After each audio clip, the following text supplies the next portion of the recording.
Today's episode is brought to you by the Senior Sprint. Most photographers are great at photography, but marketing is a whole different story.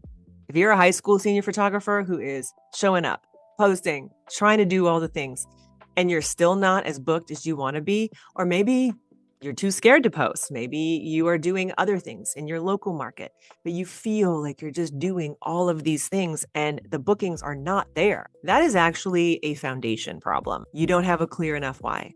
You don't have a real brand voice or a strategy that ties it all together. So everything that you're doing is kind of just floating out there, hoping that somebody notices. And that's exactly what the Senior Sprint fixes. The Senior Sprint is 6 modules that take you from, I don't know what makes me different, to having a brand, a message, a content strategy, an AI search presence, a referral system, and a 90-day plan to actually execute it so that you can become the senior photographer in your area. And it's built in the order that makes sense, with the mindset work built in so you don't just watch it and then do nothing about it. I am also a certified life coach, in addition to being a photography mentor for the last 10 years. And I have a degree in psychology. I know that if it doesn't feel good, you're not going to do it. So the mindset is all baked into this as well. And it includes 4 extra bonus courses because you don't need more tactics. You need a solid foundation. And that's what this is. And then some. Right now, during the month of July only, it's $500 off. And then the price goes back up to regular pricing. The link is in the show notes. Go grab it and get your marketing dialed in. Welcome to Tried and True with a Dash of Woo, where we blend rock solid tips with a little bit of magic. I'm your host, Renee Bowen, a life and a business coach, professional photographer, Diet Coke lover, and mom of 3 grown kids, here to walk you through all the ins and outs of identity-based marketing and how to run a business that feels like freedom.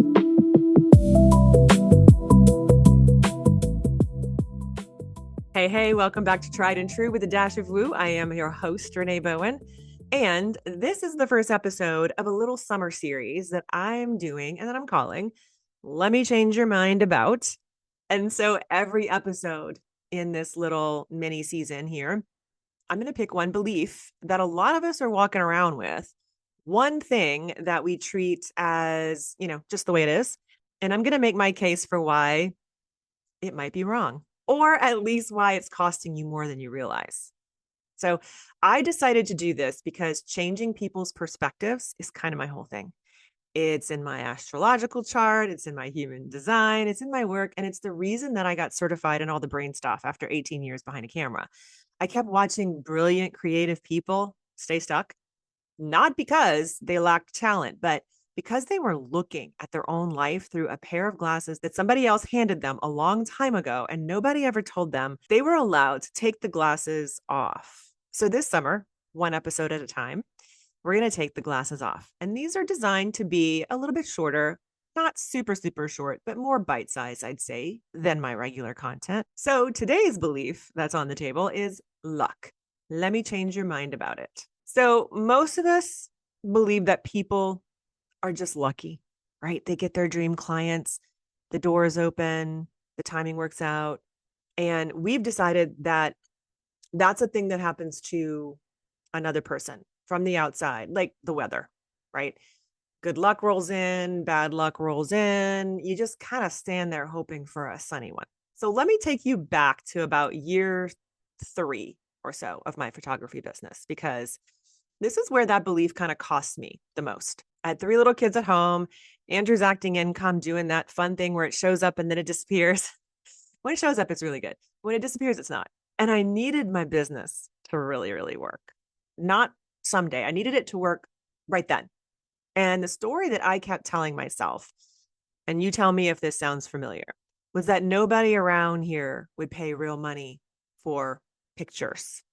I decided that my town was full of budget clients. The people with actual money drove into the city for fancy photographers. And so I needed to keep my prices lower, right? So what ended up happening was that I was attracting those people who were looking for a good deal, right? Meanwhile, 2 towns over, there's a photographer doing really gorgeous luxury work, booking clients who happily paid 5 times what I was charging at the time. Same county, same economy, same schools, honestly, same gas prices, same everything. And I looked at her and I thought, well, she just got lucky. She must have fallen into the right circle. Must be nice. That thought, she got lucky, is exactly the belief that I want to challenge you about today because it wasn't luck. And the reason it wasn't luck is going to hand you back a kind of power that you didn't know you had. Stay with me here for a second. So here's what I want to show you. The thing that actually changed my mind and that has changed the mind of basically every client I've walked through it. You have a little structure at the base of your brain called the reticular activating system. Fancy name, simple job. It's a filter. Every second, millions of pieces of information come flying at you, way more than you could ever handle. Okay. So your brain throws almost all of it away. It's just the way that we're designed. It's like self preservation. The stuff it keeps, the stuff it actually lets you notice is the stuff that matches what you already believe is true and important. That's why if I told you right now, count how many red cars you see on the way home, suddenly every third car you see is a red car. Okay. They were always there. You just didn't notice them. Your brain just moved them from ignore to notice. It's just the filter. So picture this filter as a bouncer, like at a nightclub. And he's standing at the door of your awareness with a clipboard and a velvet rope. And the guest list is your identity. Whatever you believe about yourself and about what gets to be possible for a person like you, that's the list. Anybody not on the list does not get through the door. Now, watch what this does to luck. Past Renee's list would say something like, I'm the affordable one. People here are not spending money on stuff like that. Luxury clients belong to other people. So my bouncer spent all day being very, very good at his job. He would let in every client who wanted to haggle or would say things like, wow, that's more than I thought it was going to be. Every canceled inquiry. And he turned away silently, though, without me ever really knowing, every single premium client standing right in front of me because he was following my orders that I didn't know I had made.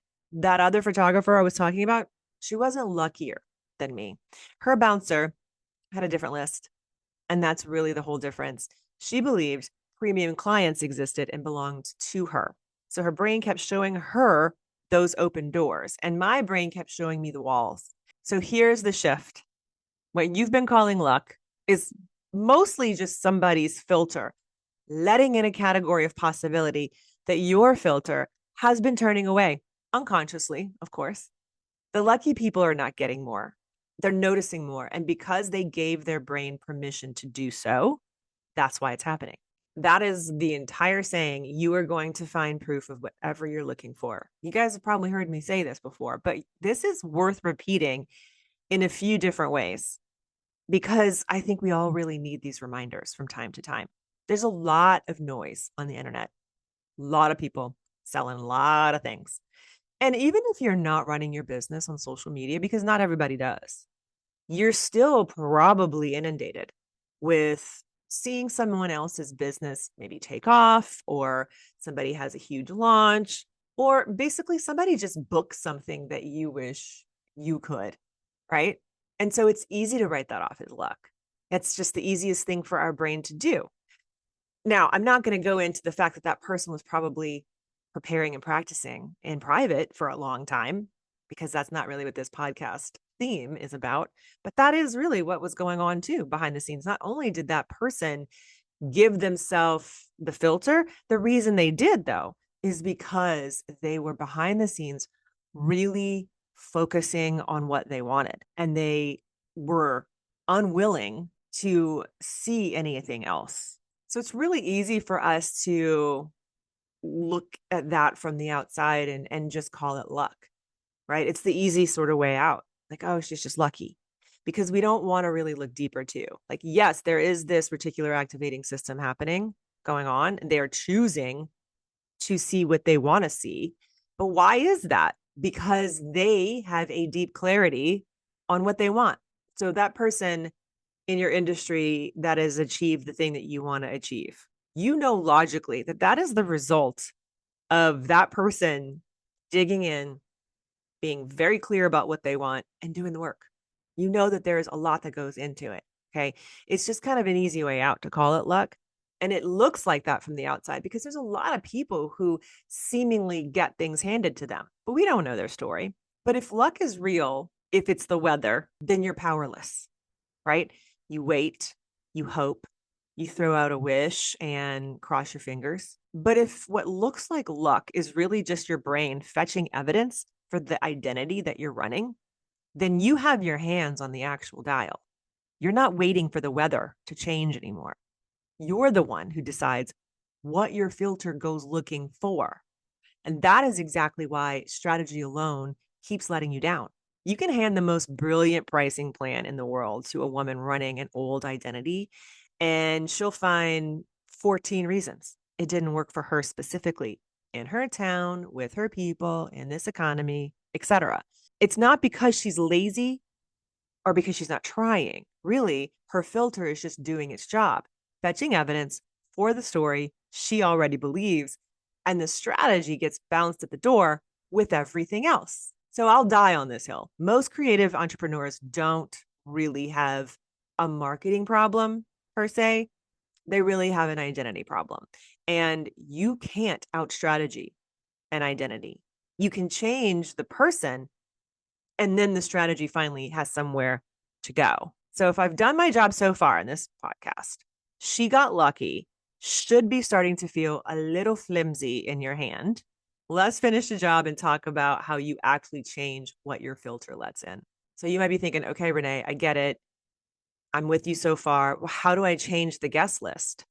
Because you can't just slap a sticky note on the mirror and expect your whole nervous system to buy it. I mean, I've tried that. I love a sticky note. But if it were that easy, none of us would really need this work. So there's two pieces to this and they work together. The first one is deciding, not wishing. And your brain treats these two completely differently. Wishing sounds like, I hope this is finally my year. Wishing keeps the thing out in front of you, right? Always a little bit away, always a maybe. And your filter reads maybe as keep her where she is. Deciding sounds like, I am the photographer who charges this. Done. And now I get to figure out how to operate as that person. Deciding closes the question. And the second the question is closed, your bouncer gets a brand new list and he starts fetching evidence for the new person instead of the old one. It's the same brain, it's just working for you now. And so the second piece of this is the one that everybody skips. And it's the one that really, I think, makes it truly stick. You have to regulate your body so that the new identity doesn't get treated like a threat. So here's what I mean. And this is the dash of woo or the neuroscience or the somatics to make it more practical for you. When you go to do the new thing, the higher price, hit publish on the video where your face is front and center, send the email to that dream client, pitching yourself, notice your body. What's your heart doing? Is the heat in your body rising? Does your stomach drop? Does a little voice in your head pop in telling you who do you think you are? So none of that is your intuition telling you to stop. That's cortisol and adrenaline, and that is your nervous system reading the new identity as absolute danger because it's not on the familiar list yet. And your body would honestly rather keep you small and safe than let you do the thing that it thinks is very risky because you've never done it before. So if you try to build a new identity from a dysregulated body, the body's going to win every time. It's older and louder than your affirmations and louder than your conscious thinking brain, your logical brain that tells you, no, I do want this. But the move here is to regulate first. Slow the exhale down, longer out than in. Let your system come off of this high alert and take this new action from a body that feels safe instead of a body that's screaming. So do the new thing while regulated even once. And you've shown your brain that it is survivable. Now you've got proof. Survivable is how something gets added to that list. So decide and the list changes. Regulate and your body stops guarding the old door. That's the whole mechanism behind what most people out here are calling luck. And because I never want to leave you guys with just like a nice idea and a simple little topic, here's a little bit of homework for you. There's 3 parts to it. Start today. Okay. First part, for a few days, just be a fly on the wall, eavesdrop on yourself. Don't fix anything. Catch yourself, catch sentences that you might be saying, even in your mind. If you're like me, you have a very active brain and it just never shuts the hell up. Things like, people here won't pay that. I'm not really a video person. I don't do this, fill in the blank. Well, whatever. Okay, that works for her. Write them all down. That's your old guest list in your own handwriting. And you can't take somebody off a list that you never noticed. So compile that list. What's all the stuff that you notice? The second part to this is I want you to just pick just one of those sentences and write the decided version of the opposite. Not, I'd like to be someone who charges more. Something more like, I am the photographer whose work is worth this. And my job now is to act like her before I feel ready. Insert your own profession there. First person, present tense, like it's already handled, because to your subconscious, it is. Remember, your unconscious mind believes whatever the hell you tell it, everything. So why are we not telling it the good stuff, right? It will believe you. And the third part is that this week, just one time, I want you to do one small thing that only this new version of you would do. Send the higher quote. Show your face on an Instagram story. Raise one package. If you know these things are on your list, like what is something that this version of you who is truly living the life she wants and having the business that she wants, what would she be doing? And here's the non-negotiable too. I want you to regulate before you do this. Okay. 3 slow, deep breaths, long exhale. Get your body off the ledge if you can. I know you can. I want you to definitely give it a good shot. And then act as her, right? Just do your best with this. There's no one grading you. Even if you do some regulation techniques and you're still freaking out, first of all, I promise you, if you regulate, you are going to be more calm. You are there's a lot of different techniques you can be doing here. And some of them are super, super easy. One of my favorites is literally to stand in the Superman pose, right? It's the standing with your legs apart and your hands on your hip and your head up, tall posture, and then take breaths from that stance because they have actually shown scientific studies that it raises your testosterone, which, hello, if you're in perimenopause, you need that anyway. But it gives you the confidence of an old white man. So if you need to borrow that, do it. But the thing here is that you're not trying to just feel confident because confidence shows up after the evidence, not before. You're just proving to your own brain that the new person survives contact with reality. Okay, do that a few times and your bouncer quietly updates his list. And then one day you look around and the doors are everywhere and you'll be tempted to call it luck. But don't, because you did that intentionally. I'm a very big believer that we create our own luck. We create our own reality, one thought at a time, which is why it is so important to pay attention to what's coming in and out of your mind. We can't control the 60 to 80,000 thoughts that fly in, okay? But we can control the ones that stick around because we need to notice what's going on. Literally, just that awareness is such a huge step. If you can get yourself to do that, you're way ahead of the game, truly. My favorite thing ever is when I see one-on-one coaching clients go through this process. And it literally is such a dramatic shift for some people, that awareness, simply that noticing, hey, I didn't just cave, right? Because people pleasing shows up a lot in the women that I work with. I didn't just cave. I actually held a boundary, or I noticed at least the thought that came into my mind when someone asked me to overgive, to do something that I knew I shouldn't do, or was against the boundary, or whatever it is. Noticing what's happening in your body, noticing what's going on in your brain, and then catching it and going, that's interesting. I think I'm going to make a different choice. It makes a huge difference, you guys. So did I change your mind about luck? I definitely want to hear what you have to say about that. But luck is not weather. It's not something that happens to you from the outside while you stand there just hoping. What we've been calling luck is mostly a filter. loyally fetching evidence for a version of you that you've honestly probably outgrown. And the wild, freeing part is that the same brain that's been showing you walls is fully able to show you doors. You don't have to become a different human being. Okay. You update the list, you bring your body along, and your whole world just arranges to match. Get this inside stuff aligned, your outside world will match. The luxury clients, the booked out calendar, the business that feels like yours instead of just somebody else's that you're trying on. It never really felt like yours because it was somebody else's blueprint. Like a lot of it is already here. Okay. It's already in the room. Your job this week is to not go find more luck. It's to become the woman whose brain can finally let it in. What is your filter doing? What do you really believe?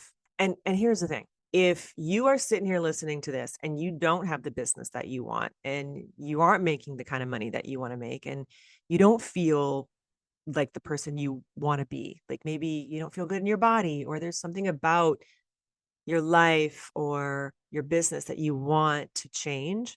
If that's the case, what's on the list? What's on the guest list? What does your filter believe? What is it filtering in? What is it filtering out?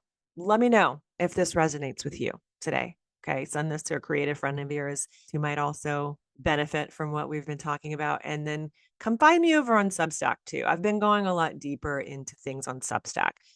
Substack is where I'm going to be sharing a lot more of my personal stories and just going a little bit deeper into obviously the things here that I talk about, but maybe through a little bit of a different lens than you're used to. And in my next episode, I've got another belief on the table for you that I'm going to change your mind for. So bring an open mind or don't, and let me change it for you. But I'll see you then. Have a great rest of your week. Love you. Bye.